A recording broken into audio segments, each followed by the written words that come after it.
നോർവേയിലെ ഒരു പ്രധാനപ്പെട്ട ടൂറിസ്റ്റ് പ്ലേസിലാണ് ഇപ്പോൾ നിൽക്കുന്നത്. ഒരു ഹിൽ ഏരിയ, നമ്മുടെ നാട്ടിലെ മൂന്നാറൊക്കെ പോലെയുള്ള ഒരു ഹിൽ ഏരിയ ആണ്. ഒരു സർവീസ് നടത്തുന്ന ഒരു ട്രെയിനാണ് കിടക്കുന്നത്. ടൂറിസ്റ്റുകളെ ഈ മേഖലകൾ മൊത്തം കൊണ്ട് കാണിക്കുന്നതിന് വേണ്ടി ഉപയോഗിക്കുന്ന ഒരു ട്രെയിൻ സർവീസാണ്. ഇതിൽ കയറി കഴിഞ്ഞാൽ ഈ അടുത്ത പ്രദേശങ്ങളെല്ലാം പോയി കണ്ട് തിരിച്ചു വരാം. ഒരു യാത്ര കഴിഞ്ഞ് തിരിച്ചു വന്നിരിക്കുകയാണ്.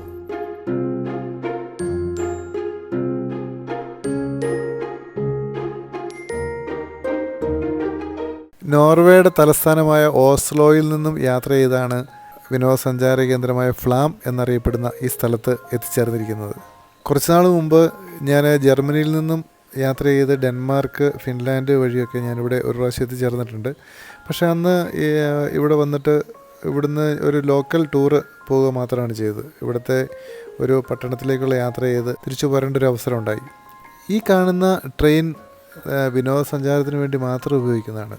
ഇത് കൂടാതെ ഇതിന് സമീപത്തായിട്ടുള്ള തടാകത്തിൽ ചെറിയ കപ്പൽ യാത്ര ഇവിടുത്തെ ടൂറിസത്തിൻ്റെ ഭാഗമായിട്ട് ചെയ്യുന്നുണ്ട്. അതിമനോഹരമായൊരു അനുഭവമാണ് ഇവിടെ എത്തിച്ചേർന്ന് കഴിയുമ്പം നമുക്ക് അനുഭവപ്പെടുന്നത്.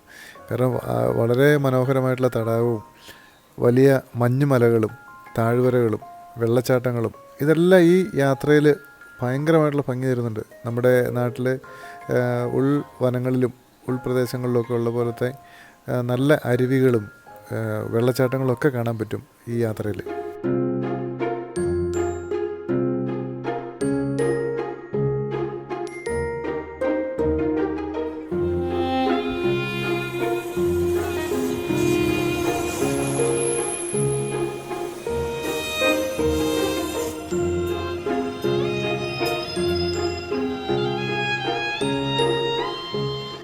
നിറയെ യാത്രക്കാരുമായി ഈ ട്രെയിൻ യാത്ര ചെയ്യുമ്പം ഇനി കാണുന്ന കാഴ്ചകൾ വളരെ നിഗൂഢത നിറഞ്ഞ ഒരു പ്രദേശം കൂടിയാണ് യാത്ര ചെയ്യുന്നത്. മനുഷ്യവാസം ഇല്ലാത്ത ഒരു ഉൾപ്രദേശം കൂടി യാത്ര ചെയ്യുമ്പം വല്ലാത്ത ഒരു ഭയവും അതുപോലെ തന്നെ അത്ഭുതവും നമുക്ക് അനുഭവിച്ചറിയാൻ കഴിയും.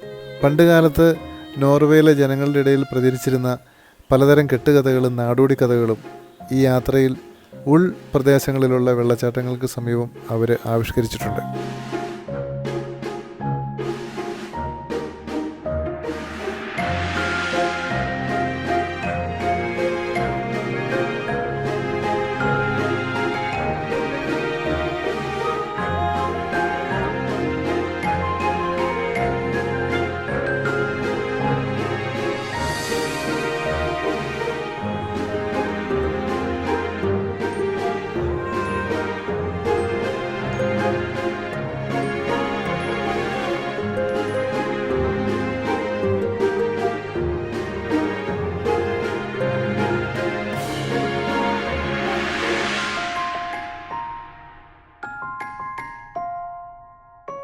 ഏകദേശം 2 മണിക്കൂറോളം നീണ്ടു നിൽക്കുന്ന ഈ യാത്ര ഓരോ വലിയ മലനിരകൾക്ക് അപ്പുറം കിടക്കുന്നത് വലിയ തുരങ്കങ്ങൾക്കിടയിലൂടെയാണ്.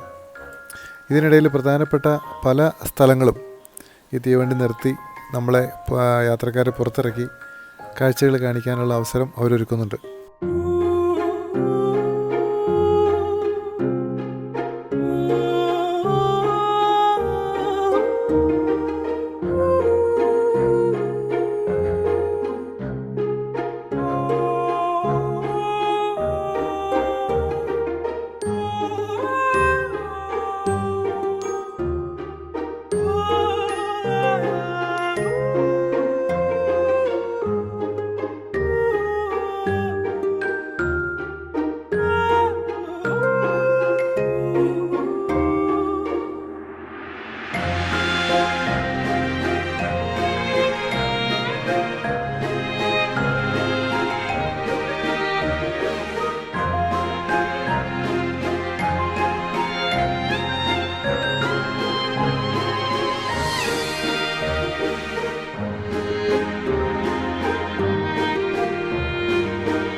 ഇത്ര മനോഹരമായിട്ടുള്ളൊരു യാത്ര ഞാൻ മാത്രമല്ല, എൻ്റെ എല്ലാ കൂട്ടുകാരും കാണുന്നതിന് വേണ്ടി ഒരല്പം റിസ്ക് എടുത്തിട്ട് കൂടിയാണ് ഇതിൻ്റെ വീഡിയോ ചിത്രീകരിച്ചിരിക്കുന്നത്.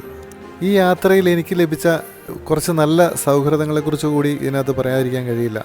അമേരിക്കയിൽ നിന്ന് വന്ന Saju Philip and family, Sunil and family, ന്യൂസിലൻഡിൽ നിന്ന് വന്ന ബിൻസി ആൻഡ് ഫാമിലി, ലക്സംബർഗിൽ നിന്ന് വന്ന മോൻസി, അതുപോലെ നമ്മുടെ തിരുവനന്തപുരത്ത് നിന്ന് വിനോദ്, അങ്ങനെ കുറേ പേര്, എല്ലാവരുടെയും പേരെടുത്ത് പറയുന്നില്ല. ഇവരെല്ലാം ഈ യാത്രയിൽ എന്നെ ഒരുപാട് സപ്പോർട്ട് ചെയ്തു. ഇത്തരം വീഡിയോ നന്നായിട്ട് എടുക്കുന്നതിന് വേണ്ടിയിട്ട് അവരുടെ കുറേ സഹായങ്ങളുണ്ടായിരുന്നു. അവരെ ഞാൻ വളരെ സ്നേഹത്തോടുകൂടി ഓർക്കുകയാണ്. അതിമനോഹരമായ ഒരു കാഴ്ചയിലൂടെയാണ് തിരിച്ചുള്ള ഞങ്ങളുടെ യാത്ര. ഈ യാത്രയിൽ ഞങ്ങളുടെ ടൂർ മാനേജർ ശ്രീ രഞ്ജിത്തിന് പ്രത്യേകം നന്ദി പറയുന്നു. ഈ സ്വപ്നതുല്യമായ രാജ്യത്ത്, ഈ പ്രദേശത്ത് എൻ്റെ പ്രിയപ്പെട്ട കൂട്ടുകാർക്ക് ജീവിതത്തിൽ ഒരു പ്രാവശ്യമെങ്കിലും വന്ന് ഇത് കണ്ട് ആസ്വദിക്കുന്നതിനുള്ള ഭാഗ്യമുണ്ടാവട്ടെ എന്ന് ഞാൻ പ്രാർത്ഥിക്കുകയാണ്. ഈ കാഴ്ചകൾ നിങ്ങൾക്ക് ഇഷ്ടപ്പെട്ടെങ്കിൽ തീർച്ചയായും ഈ ചാനൽ സബ്സ്ക്രൈബ് ചെയ്യണം. കൂടാതെ എൻ്റെ അടുത്ത രാജ്യത്തെ കാഴ്ചകൾ അടുത്ത വീഡിയോയിലൂടെ നിങ്ങൾക്ക് ഞാൻ കാണിച്ചു തരാം. നന്ദി.